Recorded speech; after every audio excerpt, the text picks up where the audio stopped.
udara gitu ya mempunyai kapasitas tempat duduk tak lebih dari 48 orang. Setiap penumpang kelas utama dapat membawa bagasi seberat 40 kilo dan untuk yang kelas ekonomi hanya 20 kilo. Sementara pesawat tersebut mempunyai kapasitas tak lebih dari 1440 kilo gitu ya. Ini. Apabila untuk rute tertentu harga tiket kelas utama dan kelas ekonomi adalah 200 dan 150. Tentukan banyaknya penumpang untuk kelas utama dan ekonomi agar hasil penjualan tiketnya adalah maksimum. Jadi yang dibahas di sini adalah maksimum. Ya. Yang dibahas di sini adalah maksimum. Kemudian kita selesaikannya itu dengan cara diketahui dulu. Kalau teman-teman udah tahu polanya gitu ya, sebenarnya itu nggak perlu ditulis lagi. Oh langsung kita tuh biasanya kalau orang-orang kalau di tes CPNS itu bukan tes CPNS aja sih semuanya. Kalau ketika baca sambil nulis, kan tadi kelas ekonomi kelas utama. Oh kalau ekonomi itu 20 kilo asing gitu. Kalau ini kan ibu bacakan dulu kan. Nah itu adalah cara tercepatnya kayak gitu, langsung ketika baca langsung ditulis gitu ya. Kayak ini kelas ekonomi, oh berarti satu pesawat itu 48 orang masih ditulis gitu. Tapi ini kita belajar pelan-pelan ya. Oke, di sini ada cara penyelesaiannya, ibu tulis dulu. Penerbangan mengoperasikan pesawat yang memiliki kapasitas maksimum tempat tadi berapa? 48 orang. Kelas utamanya harganya berapa? 100. Kelas ekonominya 150. Kemudian setiap penumpang memiliki batas bagasi. Kalau kelas utama berapa? 40 kilogram. Ekonomi 20. Jadi total bagasinya itu adalah maksimumnya 1440 kilo. Nah, di sini yang ditanyakan adalah berapa maksimumnya untuk mendapat hasil penjualannya. Yang secara maksimumnya itu gimana sih gitu? Apakah kalau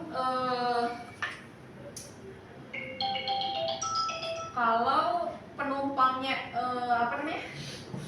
kelas utama semua, apakah kita dapat nilai maksimum? Atau kalau misalnya penumpangnya hanya ekonomi aja kita mendapatkan maksimum, atau setengah-setengah? Kita nggak tahu ya. Nah, makanya kita oke, pelan-pelan dulu.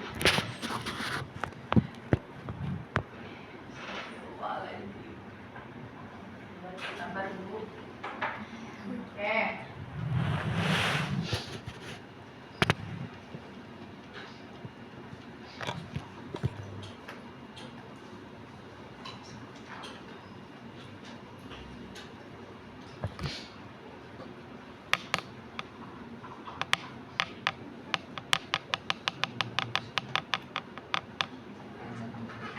Oke, kita lihat yang pertama cara penyelesaiannya tadi ya, rumusan fungsi tujuan dan fungsi kendala. Untuk kelas utama kita buat menjadi X dan kelas ekonomi menjadi Y. Nah, di sini kan tadi pertanyaannya adalah memaksimumkan, gitu ya. Tulis lagi, boleh nggak ditulis juga boleh. Ini ibu hanya menjelaskan secara detailnya aja, karena kan nanti PPT-nya dikirim sama kalian. Jadi ini tuh dapat dari mana sih? Ini dapat dari mana gitu ya. Harga tiketnya untuk kelas ekonomi kelas utama adalah 200, bagasinya 40. Untuk kelas ekonomi harganya 150, bagasinya 20 kilo. Terus kemudian berapa maksimumnya tiket penjualan atau pendapatan maksimum dari tiket penjualan tersebut. Rumusannya tadi X itu untuk penumpang utama, Y itu untuk ekonomi. Kemudian rumusnya adalah Z sama dengan 200.000 Yang ini kelihatan nggak? Kelihatan. Gitu ya. Karena ini adalah membahas tentang pendapatan. Kalau pendapatan itu pasti dimaksimum dan rumusnya adalah Z sama dengan 200.000 X plus 150.000 Y. Itu ya. Nilai 200 dan 150.000 itu bisa berubah-ubah tergantung gimana soalnya. Misalnya kalau soalnya di sini 500.000 untuk kelas utamanya diubah jadi 100.000. Gitu ya. Kemudian kapasitas maksimumnya untuk penumpang gitu ya. Untuk penumpang X itu penumpang apa? Utama. Karena kita nggak tahu ya penumpang utamanya berapa ya. Yang hanya diketahui adalah maksimumnya 48 dan plus Y gitu ya. Y itu adalah kelas ekonomi. Nah, sudah diketahui ya ini ya untuk penumpang. Kemudian untuk kapasitas 40X itu apa? Basis bagasi kelas utama. Kalau 20Y Bagasi ekonomi. 1440 itu apa? Maksimum. Maksimum bagasi ya. Cara penulisnya gitu ya. Bu, kalau misalnya di soalnya ternyata ini 100 untuk kelas utama ya ganti 100. Kembali ke sini. Misalnya di pertanyaannya gini. Maksimum bagasi 1440. Kan kalau ini 40 kan? Ternyata soalnya dirubah lagi menjadi ya kelas utama 100 kilo, kelas ekonomi 50, berarti ini dirubah. Enggak 40 lagi. Gitu ya. Dan enggak 20 lagi. Kebayang di sini? Ada pertanyaan? Bu? Syaratnya adalah tidak negatif. Ingat tanda maksimum adalah seperti ini. Kurang dari. Lanjut. Konsentrasinya agak ditambah ya guys. Yuk. Itu 1400 itu dari mana? 1400 adalah maksimum dari bagasi. Jadi satu pesawat itu maksimumnya adalah 1440. Ya. Ini ya. Kalau misalnya soal barunya, oh ternyata maksimum dari satu pesawat itu 2000 kilo, ya ganti 2000 kilo. Gitu ya. Nah, terus kemudian yang kedua. Makin banyak. Adik kita aja gitu. Kita harus punya afirmasi bahwa matematika itu mudah. Mudah dan menyenangkan bukan gitu kan.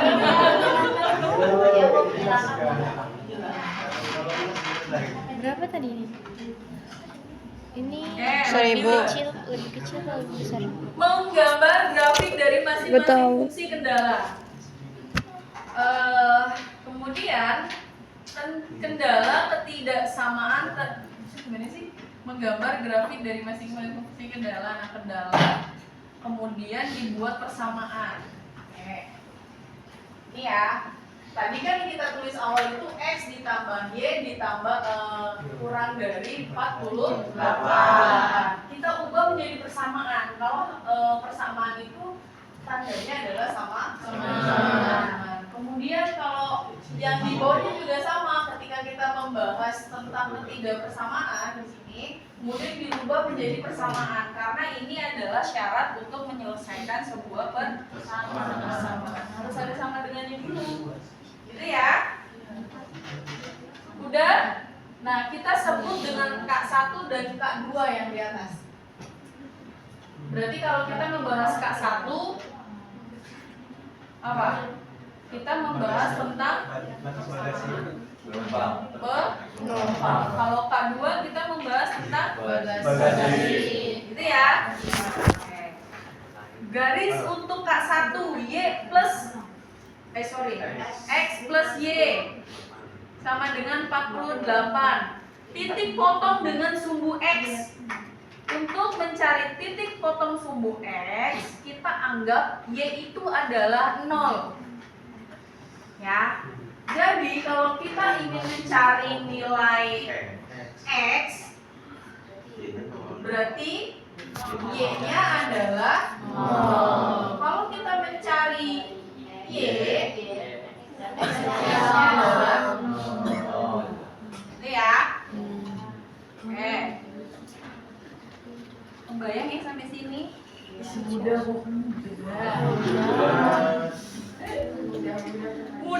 banget. Tambah lah langsung. X ditambah Y sama dengan 48. X sama dengan ditambah 0. Kenapa 0? Sama dengan 4. Berarti X sama dengan 4. Maka titik potong X adalah 48, 48-nya apa? Y. 48-nya apa? Aku siap. Nolnya adalah Y.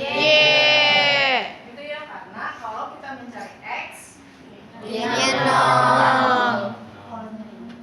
kalau cari Y, X-nya 0. Oke.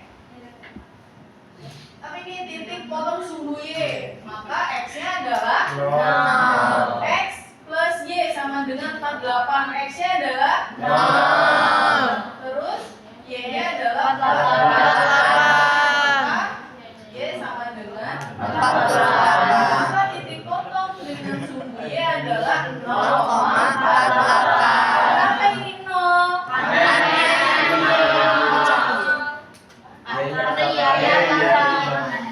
Empat delapan. Ya kan? Ini 0, X, ini Y. Y. Mau nanya ya, Boleh. ini berarti kalau kayak gini nggak usah pakai rumus dong. Kalau misalkan semuanya 0, 0, 0 tinggal 48,0, 0,8. Ada nanti. Ini kan kita baru menyelesaikan persamaan. Baru rumus sih. Oke, udah selesai nih. Ini kan baru langkah pertama ya. Kita mencari sumbu X dan Y pada garis K1. Gitu ya. Tadi K1 itu ngebahas apa? Oke, sekarang kita garis K2. K2 itu apa? Garis. Lanjut. Rumusnya adalah 40x plus 20y sama dengan 1440. Maka kita mencari titik titik potong dengan sumbu x-nya, maka y-nya adalah 40x plus 20y sama dengan 1440 yang ini. Ke atas. Maka 40x plus 0 sama dengan 1440. X sama dengan 1440 dibagi 40 sama dengan 30. Nah, maka titik potong sumbu X adalah 36,0. Gitu ya. Lagi, lihat nih. Jadi, kalau misalnya di sini ada X, 2X misalnya gitu ya. Di sini ada 10. Maka X sama dengan 10 dibagi dengan 2. Gitu ya. Jadi X-nya adalah 5. Tapi kalau misalnya di sini 2 sama dengan 10, gitu ya, berarti 10 dikurangi dengan 2. Kebayang ke sini? Kebayang ya. Oke, lanjut. Titik potong sumbu Y, maka X-nya adalah 0. Soalnya itu ya, 40x ditambah 20y sama dengan 1440. Kemudian 0 ditambah 20y sama dengan 1440, maka y sama dengan 1440 dibagi dengan 20, hasilnya adalah 70. Maka titik potong sumbu y adalah 0,72. Gitu ya. Sudah, maka persamaan 1 persamaan 2 nya udah selesai nih. Gitu ya. Kemudian kita akan mencari titik potong di tengah-tengah antara K1 dan K2. Gitu ya. Nah, caranya gimana? Yang ini di atas ya. Kita lihat. Sistem persamaan X plus Y sama dengan 48 itu adalah persamaan 1. 40 X plus 20 Y sama dengan 1440 itu adalah persamaan 2. Kita substitusikan persamaan 1 menyatakan bahwa Y dalam bentuk X. Maka Y sama dengan 40 dikurangi X. Ya.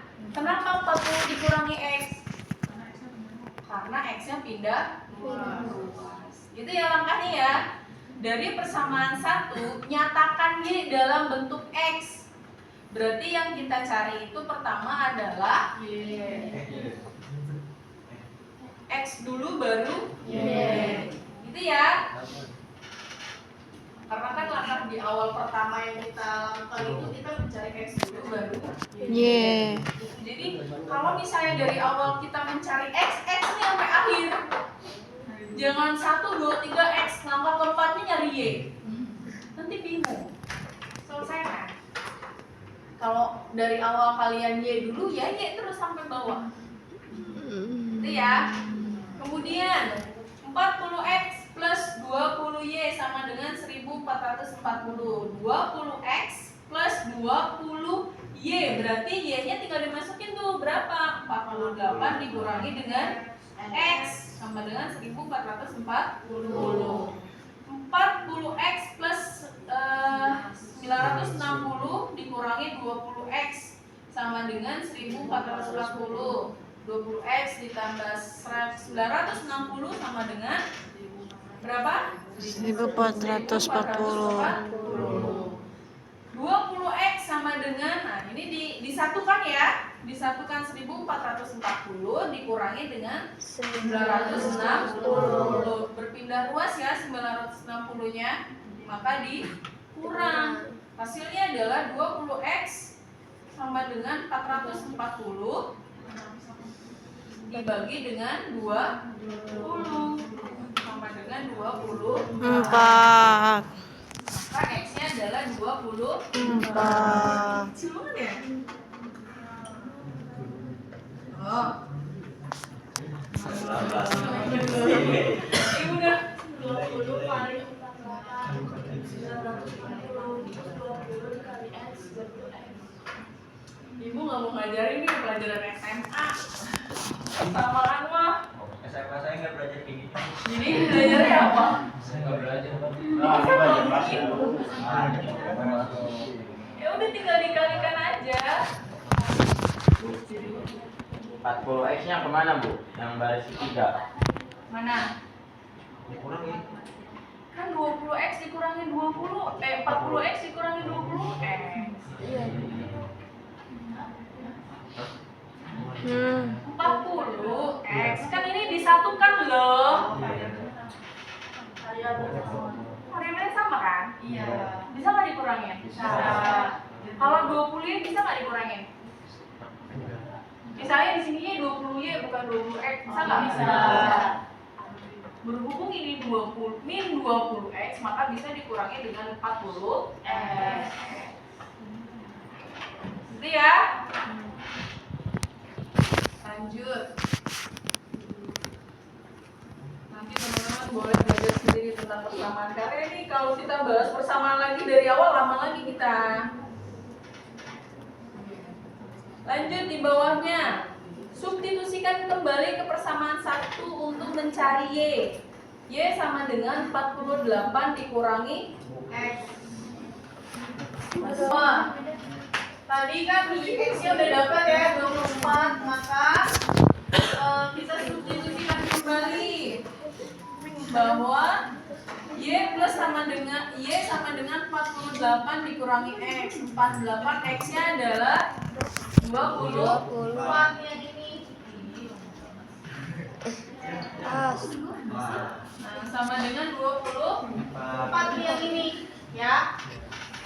Yang kita pakai adalah persamaan 1. Kemudian jadi titik potongnya apa antara K1 dan K2? 24 dan 24.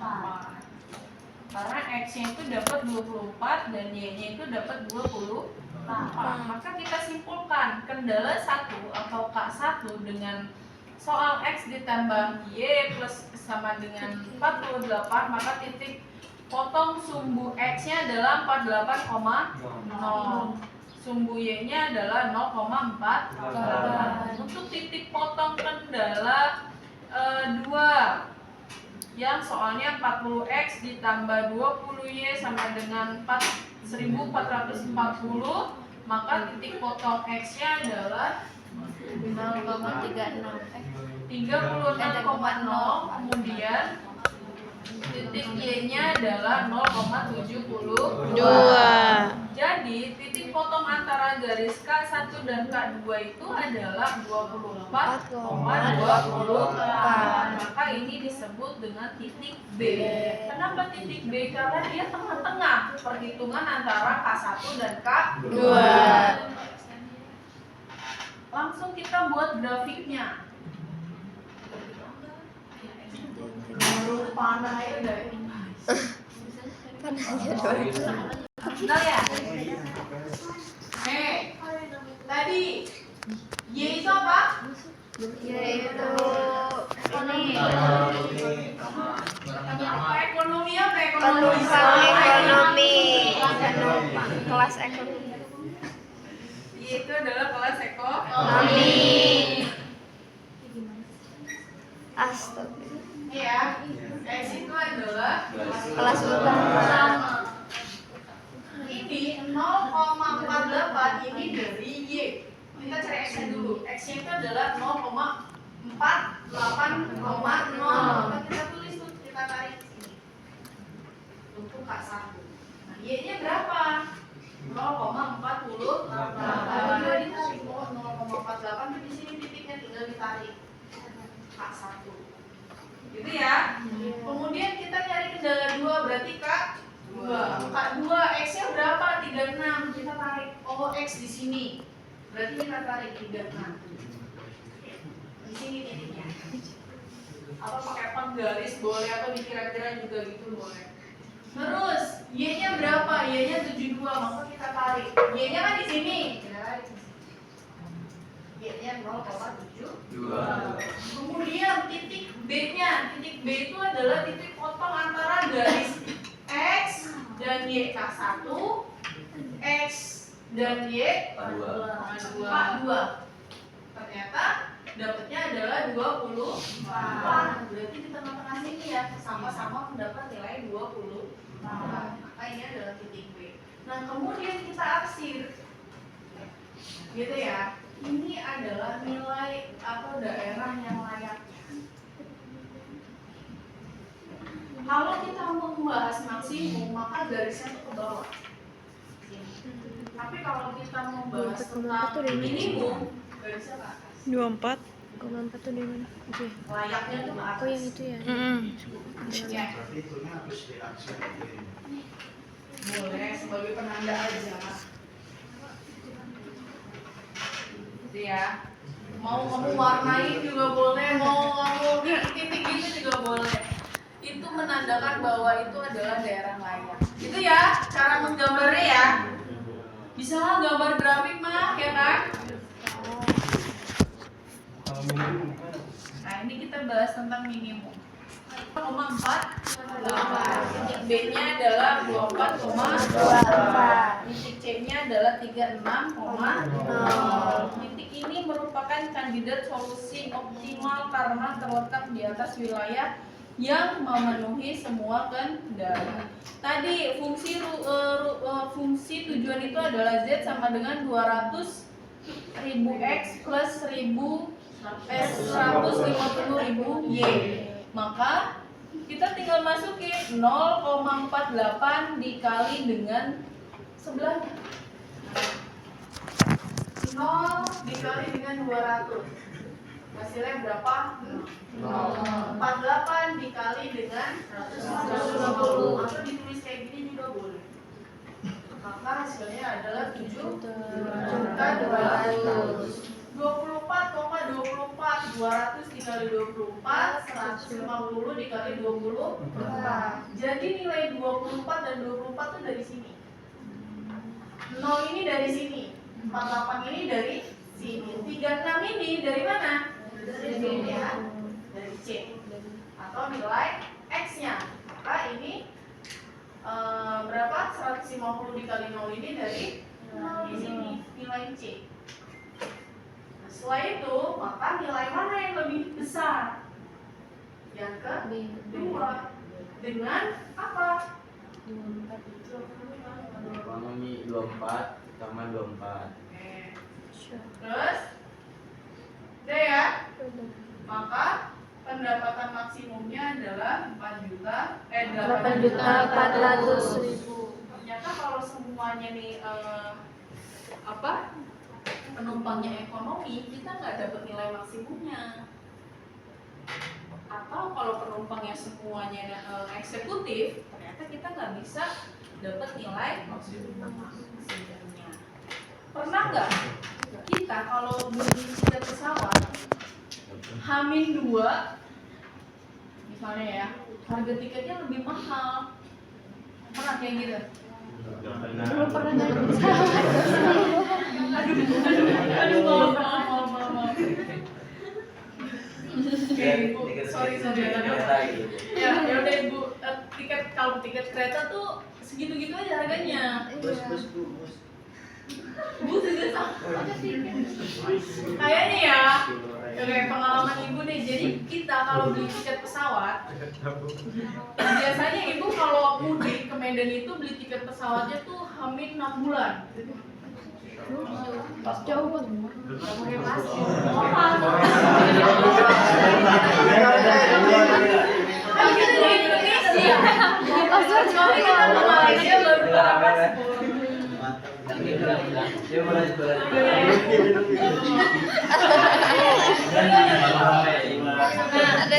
Kenapa Ibu nyari tiket itu 6 bulan sebelum keberangkatan? Karena tiketnya lebih murah. Misalnya ada 48 maksimalnya. Paling hanya 5 orang yang mendapatkan nilai harga tiket 800.000. Itu biasanya ada di 6 bulan sebelum keberangkatan. Gitu ya. Misalnya kamu berangkat tanggal 10 bulan Juli, berarti 6 bulan ke belakang, tanggal 6 bulan ke belakang itu kamu cari tiket. Dapatnya lebih murah. Gitu ya. Terus nanti tiketnya berubah lagi tuh. 3 bulan terakhir biasanya beda 200.000. Dan itu nggak banyak. Dan kamu misalnya Rizky sama Nazel buka nih, harganya itu bisa beda. Kenapa? Rumusnya begini, supaya dia mendapatkan nilai maksimumnya. Kalau masyarakat Indonesia itu pola pikirnya ya termasuk Ibu gitu kan, kalau kita beli flat, kita merasa harga pesawat itu mahal. Karena misalnya mau setahun sebelum keberangkatan beli tiket pesawat harganya sama 2 hari sebelum keberangkatan, itu tidak ada transaksi untuk kita mendapatkan nilai maksimumnya. Kenapa? Si pesawat ini jadi nggak full. Sedangkan mau full atau enggak, bahan bakarnya tetap sama. Alternatifnya kayak gitu. Pihak dari manajemen maskapai itu supaya si pesawat ini full 6 bulan terakhir, untuk 5 orang pertama harganya 800.000. 3 bulan terakhir mulai itu harganya 1 juta, ya kan? 2 bulan terakhir mulai 1,5 juta. 1 hari terakhir itu bisa sampai 2,5 juta. 1 hari sebelum keberangkatan itu 1 juta, 2,5 juta. Itu untuk memenuhi supaya si perusahaan itu tidak rugi. Bayangin kalau misalnya dari 6 bulan pertama, dari 6 bulan harganya itu flat, si pesawat itu pasti kosong. Karena mikirnya ya udah belinya nanti aja 1 hari sebelum keberangkatan. Tahu pesawat itu delay atau kalian tuh dipindah penerbangan dan lain-lain. Karena nggak balance. Masa pesawat penumpangnya cuma 50 misalnya. Sedangkan bahan bakarnya tetap sama, mau penumpangnya itu 400, 100, bahan bakarnya tetap 1000 misalnya gitu. Rugi kan pesawat. Jadi dipindah atau transit. Ini pakai metode ini. Dia harus dapat nilai maksimumnya. Itu guys. Kalian ada buka, pasti beda-beda harganya. Yang ini ada yang 1,5 juta, ini 1,780,000, ini 1,700,000, ini beda-beda. Siapa yang lebih murah, dia yang disuruh beli. Rugi nggak perusahaan? Yang beli tiket pesawat bukan kita doang, banyak. Ya buktinya aja, misalnya tadi 3 orang, harganya beda-beda. Ya kalau berteman ya, aku beli aja lebih murah. Kalau nggak berteman kan kita nggak tahu. Misalnya Nazil orang lain, yang menurut Nazil 1,7 itu murah, ya kan? Menurut Iki misalnya, dia dapat 1,5 itu udah paling murah, tapi dibeli kan? Strategi gimana ini? Cari nilai optimalnya. Bis tuh, si bis itu nyari penumpang mau ke Jakarta, keliling-keliling Serang sampai full, ya nggak? Karena bensinnya sama, 50 liter ngabisin ke Jakarta. Kalau dia penumpangnya cuma 10, rugi nggak? Rugi. Suruh pindah kalian, pasti. Ya nggak? Atau nggak nunggu dulu ngetem lama? Ya kan? Kalau pesawat nggak bisa kayak gitu. Makanya alternatif itu sih.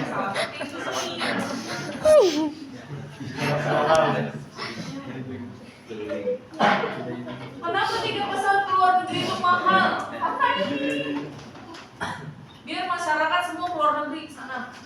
Kalau mau ke luar negeri, pulang harganya tiketnya mahal banget. Berangkat ke Singapura 400.000, pulangnya 2,5 juta. Sama nggak? Beda. Sama ya? Tiketnya harganya. Ya itu strateginya. Kalau misalnya nih berangkat 1 juta ke Singapura, pulangnya juga 1 juta, ada yang mau nggak ke Singapura? Banyak. Enggak dong. Karena berangkatnya itu mahal. Bayang nggak? Kalau pulangnya udah terlanjur gitu ya. Bayang nggak? Itu masa nggak pulang? Berangkat ke Singapura 400.000, murah nggak? Murah. Terus kalian berangkat ke Singapura, pas pulang kalian kaget harganya 2,5 juta. Tapi mau nggak mau harus pulang kan? Iya. Iya nggak? Iya. Tapi kalau nggak beli logikanya, iya kan? Tapi Iya. misalnya nih harga pesawat ke Singapura 1 juta, mahal banget. Ada nggak yang mau berangkat? Nggak ada. Karena mahal. Kebayang? Baik. Ini contoh. Contoh ini. Ya, ini contohnya. Ternyata pulang dari Singapura itu lebih murah 1 juta. Jadi strateginya pemerintah itu buat masyarakat Indonesia tertarik dulu ke luar negeri. Mau nggak mau kan dia harus pulang. Iya. Mau tiket yang mahal enggak, harus pulang kan? Iya. Itu strateginya. Biar bisa pulang. Jadi gelandang. Tuh, sama turis ke luar negeri ke Indonesia menurut dia murah kan? Dari sana ke sini. Mereka dari sini ke sana itu mahal. Dari Indonesia nih ke negaranya itu mahal. Atau kebalikannya. Setiap peraturan pemerintah beda-beda ya. Itu tujuannya. Ke Medan sama ke Malaysia cuma GoPay tetangganya mereka. Ibu ke Medan 2 juta tiketnya 1 orang. Coba, mending ke Malaysia enggak? Iya. Tapi pulangnya ibu juga bisa ngeluarin 2 juta lagi. Gitu strategi. Pulang dari Malaysia ke sini, ibu harus ngeluarin 1,5 sampai 2 juta untuk pulang ke Indonesia. Ada nggak Bu yang lebih murah? Ada, naik kapal. Orang Indonesia yang akalnya banyak ya kan? Tiket Iya. Pakai bis, pakai kapal laut, mau berhari-hari juga hayo aja, yang penting Murah. murah. Ini caranya tuh begini. Cuma kalau di perusahaan mungkin pakai aplikasi gitu ya. Tapi pada intinya dasarnya adalah itu.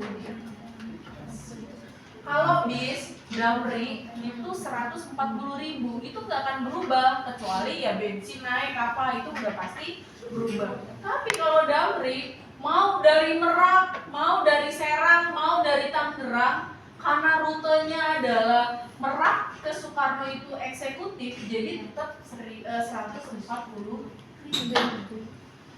Mau dikit lagi nyampe bandara juga 140.000. Dia nggak pakai sistem ini, gitu ya. Tapi kalau dari Tanjung Lesung ke sana tuh daerah mana? Daerah Pandeglang ke Soekarno cuma 60.000. Kenapa? Karena bukan eksekutif. Kenapa? Murah. Padahal itu jauh ya. Kenapa Iya. murah? Eksekutif. Hah? Kenapa? Kok dari Tanjung Lesung ke Soekarno murah? Ada yang tahu nggak? Hah? Damri, naik Damri 60.000 ke Tanjung Lesung, Pandeglang itu cuma 60.000. Jangan naik Damri dari Serang ke Soekarno tahun jebot ya segitu. Bayangin dari 40.000 loh, sampai ke 140 kan banyak banget naiknya kan? Iya.